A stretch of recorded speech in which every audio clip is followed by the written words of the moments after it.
My name's Claire. I was born in Doncaster, South Yorkshire. Somehow, when I entered my teenage years, I entered a real time of feeling low and feeling depressed, and I would quite often get off at school bus and not go into school. I would actually go and find a field somewhere and just go and sit on it until school day passed, because then I wouldn't have to deal with facing people, because talking to people was so impossible. No matter how many tablets I seemed to take, or even if I'd take a drink with tablets to try and increase the possibility of ending my life, it just never seemed to end. My life never seemed to end. And always in the back of my mind I've got, does God really exist? I remember one day just saying to God, I need you and I need you tonight. And I thought, I'll try God, because if he is real, I weren't sure whether he'd even care about me, because I didn't believe anybody would care about me. But I remember saying that, I need you and I need you tonight. And I made myself go to a church service, and I remember this guy getting up on the platform and stopping all the worship, and he felt like God had told him that, I remember his words clearly, there's somebody here tonight who's been contemplating suicide, especially these last few nights. And he said, put your hand up. Well, I hated people looking at me. I hated anyone touching me. So I remember thinking inside, there's no way my hand is going up.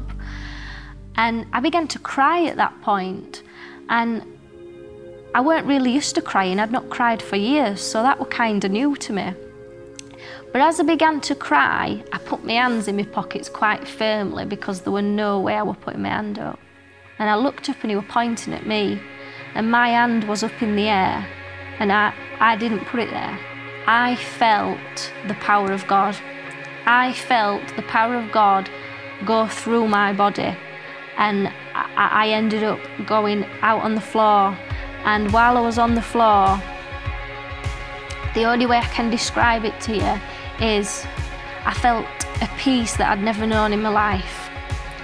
Every bit of confusion and worry and hurt and every suicidal thought went. And I remember that night going and getting in my bed, and for the first time in as many years I could remember, I went to sleep that night thinking, I can't wait to get up tomorrow.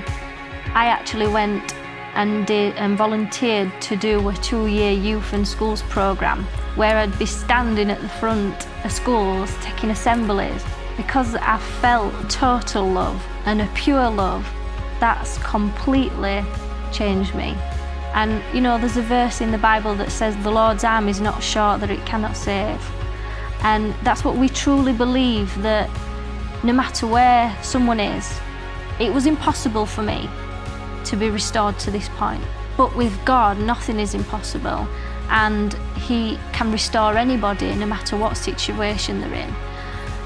And I just love when we go out and we minister in places, and I love seeing broken lives restored, and I love seeing the power of God transform a life like he did with me.